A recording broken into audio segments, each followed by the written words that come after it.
पाकिस्तान ने पहले ODI match में वेस्ट इंडीज को शिकस्त दे दी है और इस पूरे मैच की हाईलाइट सिर्फ पाकिस्तान की आखिरी पार्टनरशिप है, जिसमें एक डेब्यूटेंट हुसैन हसन नवाज और अपना सिर्फ दूसरा मैच खेलने वाले ओडीआई दूसरा मैच खेलने वाले हुसैन तलत की पार्टनरशिप है।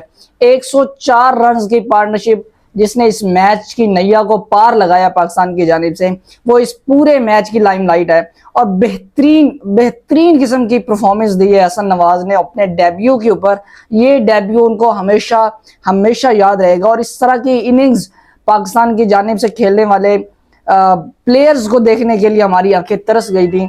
ऐसे प्लेयर्स जो मैच को लंबा भी लेके चलें और फिनिश करके वापस आए, ऐसे प्लेयर्स की कमी पाकिस्तानी फैंस बड़ी शिद्दत से महसूस कर रहे थे और पाकिस्तानी टीम में ऐसे प्लेयर की कमी बहुत बहुत लंबे अरसे से महसूस की जा रही थी और हसन नवाज इस कमी को पूरा करता हुआ नजर आ रहा है। हमने उसको पीएसएल के अंदर भी देखा कि वो मैच फिनिश करता हुआ नजर आया। टी20 के अंदर भी वो शहजादा उसने 100 भी किया, उसने मैच भी फिनिश किया और ओडीआई के अंदर जब उसको आज कैप दी गई तो उसने हम सबको हैरान किया। शुरू से लेके अब तक वो सबके अंदाजों को गलत साबित करता हुआ आ रहा है। जब उसने न्यूजीलैंड के अंदर टी20 में 100 किया था, सबने कहा कि ये तुक्का प्लेयर है और इसका तुक्का लगा है, जिस तरह की वो शॉट्स खेलता है, जिस तरह की उसका स्टाइल है क्रिकेट खेलने का। लेकिन पीएसएल के अंदर जिस तरह से उसने परफॉर्म किया वो इनक्रेडिबल था। उसके बाद वो वापस आया टीम के अंदर, उसने फिर टी20 के अंदर भी अच्छी लगातार परफॉर्मेंस दी और फिर ओडीआई कैप मिलने पे मैं पर्सनली तौर पे उसको ओडीआई के अंदर भी इंक्लूड करने के लिए तैयार नहीं। हसन नवाज को आप टी20 के अंदर मजीद थोड़ा टाइम और लेके चलते ताकि उसका कॉन्फिडेंस मजीद बिल्टअप होता, क्योंकि टी20 और ओडीआई डिफरेंट टाइप की गेम्स है, दोनों की रिक्वायरमेंट डिफरेंट है।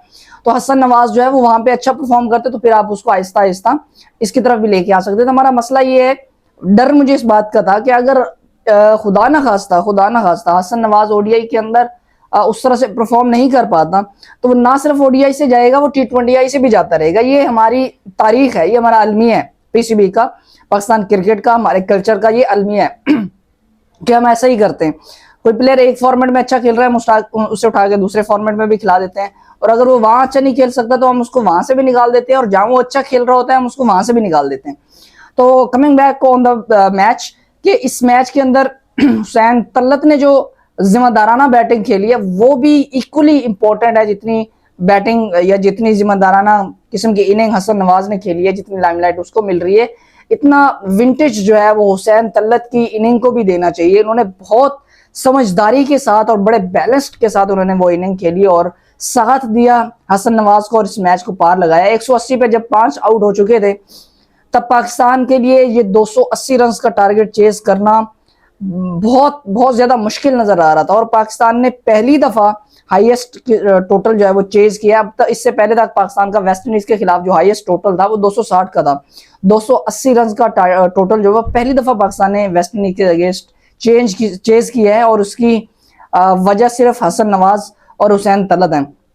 अगर हम पाकिस्तान की बैटिंग को शुरू से देखें तो साइम अयूब और अब्दुल्ला शफीक स्टार्ट में आए। साइम अयूब जल्दी आउट हो गए, अब्दुल्ला शफीक थोड़ा सा बेहतर लगे, लेकिन उसके बाद बाबर आजम जो है वो उनकी इनिंग लेकिन उसके बाद बाबर आजम और अब्दुल्ला शफीक के दरमियान थोड़ी सी पार्टनरशिप लगती है। बाबर आजम शुरू में थोड़ा सा स्ट्रगल करते हैं अपनी इनिंग में और थोड़ा स्लो भी खेल रहे थे और ये हो भी सकता है जिस तरह की वो प्रेशर में है और कम बैक कर रहे हैं। कम बैक तो नहीं कह सकते, ओडीआई के अंदर तो खैर वो मुसलसल खेल रहे हैं, लेकिन जिस तरह से उन पे एक प्रेशर बिल्टअप हुआ है और टी20 की टीम से बाहर है तो उनका थोड़ा समझ आता है। लेकिन उन्होंने अच्छे रन किए, 47 किए, हाफ सेंचुरी नहीं बना पाए। मोहम्मद रिजवान के ऊपर अगर हम बात करें, मोहम्मद रिजवान काफी ज्यादा बॉल्स खेले हैं, 50 तो उन्होंने किया, लेकिन वो एक्सेलरेट नहीं कर पाए जहां पे उनको एक्सेलरेट करना चाहिए था। ये प्रॉब्लम शुरू से इन दोनों प्लेयर्स के साथ आ रहा है, बाबर आजम और मोहम्मद रिजवान के साथ, कि वो इनिंग को लंबा जरूर लेके चलते हैं, वो अपना 50 भी कर लेते हैं, लेकिन एट द मोमेंट जब उनको एक्सेलरेट करना होता है, जब प्रेशर बिल्टअप हो गया, आप विकेट के ऊपर सेट हो गए, आपने 50 कर लिया है, अब आपका फर्ज बनता है कि आपने 70 बॉलों पे अगर 50 किया है तो फिर आपने अगली 30 बॉलों के ऊपर मजीद 50 करना है ताकि आपका स्ट्राइक रेट भी बराबर हो और आपकी जिम्मेदारी है फिर कि आप इतनी बॉलें खेल चुके हैं, विकेट के ऊपर सेट हो चुके हैं। नए आने वाले बंदे की जिम्मेदारी नहीं है कि वो आते ही अपना जो है वो छक्के चौके मारना शुरू कर दे और आप विकेट के ऊपर खड़े हैं। तो मोहम्मद रिजवान ने आज भी वही गलती की है, 50 तो उन्होंने किया, लेकिन एट द टाइम जब उनको एक्सेलरेट करना था वो वहां पे अपनी विकेट दे के चले गए और पूरा का पूरा मैच जो है वो खाते में डाल दिया हुसैन नवाज के, जो कि इस मैच में डेब्यू कर रहे थे, और हुसैन तलत जो सिर्फ अपना दूसरा मैच खेल रहे थे। इन्होंने पहला मैच 2019 में खेला था और दूसरा मैच खेलने के लिए उनको तकरीबन लगभग 6.5 साल से ज्यादा वेट करना पड़ा। 6.5 साल के बाद वो कम बैक कर रहे थे, लेकिन क्या कमाल किस्म का उन्होंने भी कम बैक किया है।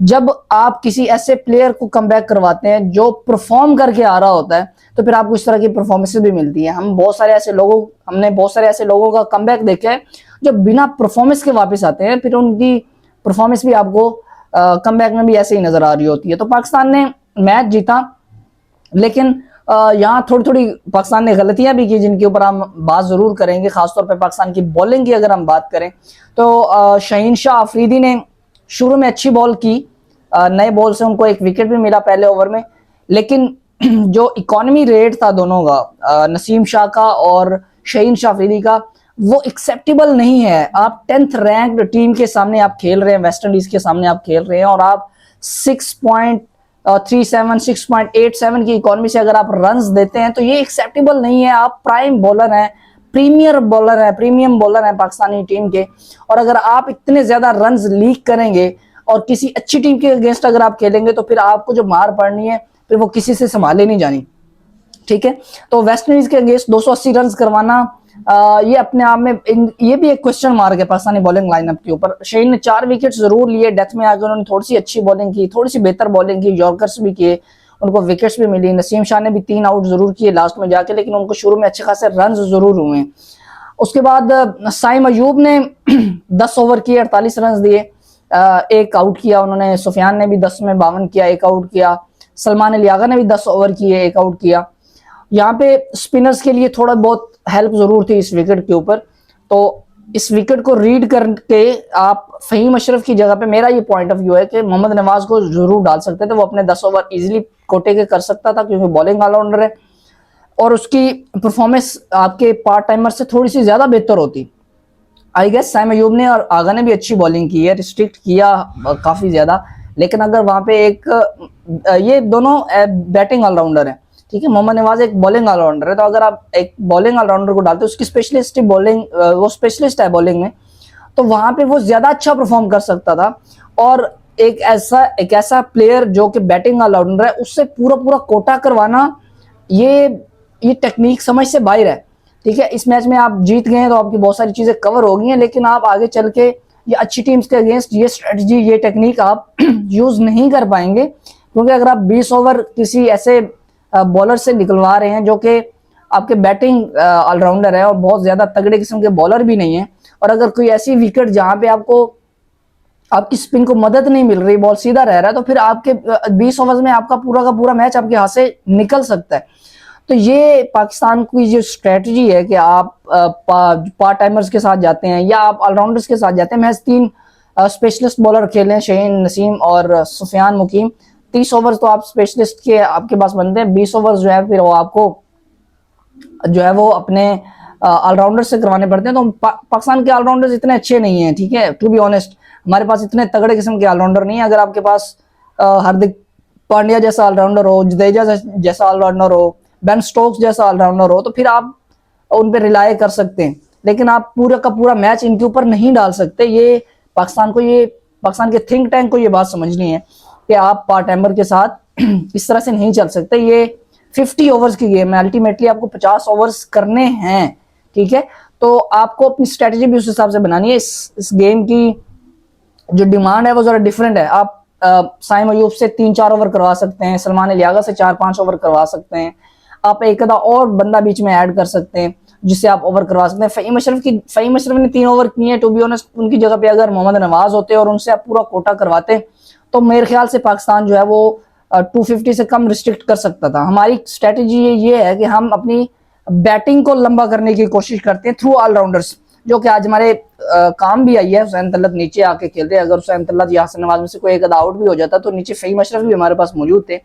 लेकिन माई पॉइंट इज कि अगर आप एक स्पेशलिस्ट बॉलर खिलाते हैं और अगली टीम को 20-30 रन शॉर्ट कर देते हैं, तो आपका वो मकसद पूरा हो जाता है जो आप एक बैटर ऐड कर रहे हैं एज एन ऑलराउंडर।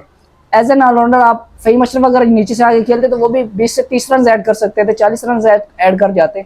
तो आप एक स्पेशलिस्ट बॉलर डाल के वो 20-30 रन अगली टीम को शॉर्ट कर सकते हैं और उनको कम टोटल के ऊपर आउट कर सकते हैं।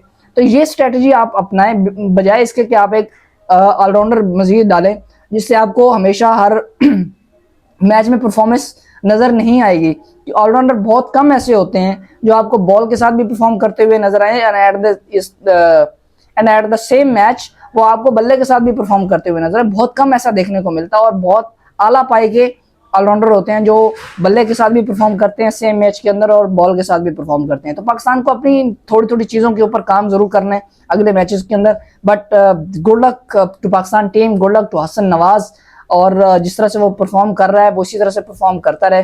पाकिस्तान के बाकी प्लेयर्स को भी अपनी फॉर्म और फिटनेस के ऊपर लाजमी तौर पे काम करना है। बाबर आजम की तरफ से बहुत सारी इनिंग्स ड्यू हैं, बड़े रन्स ड्यू हैं, एंड वी होप कि वो नेक्स्ट मैचेस के अंदर अपने बड़े रन्स करेगा। दोस्तों, पाकिस्तान की इस परफॉर्मेंस के ऊपर आप अपनी राय कमेंट करके जरूर बताइएगा। वीडियो अच्छी लगे तो लाइक कीजिएगा, शेयर कीजिएगा अपने दोस्तों के साथ और मेरे चैनल को सब्सक्राइब करना मत भूलिएगा।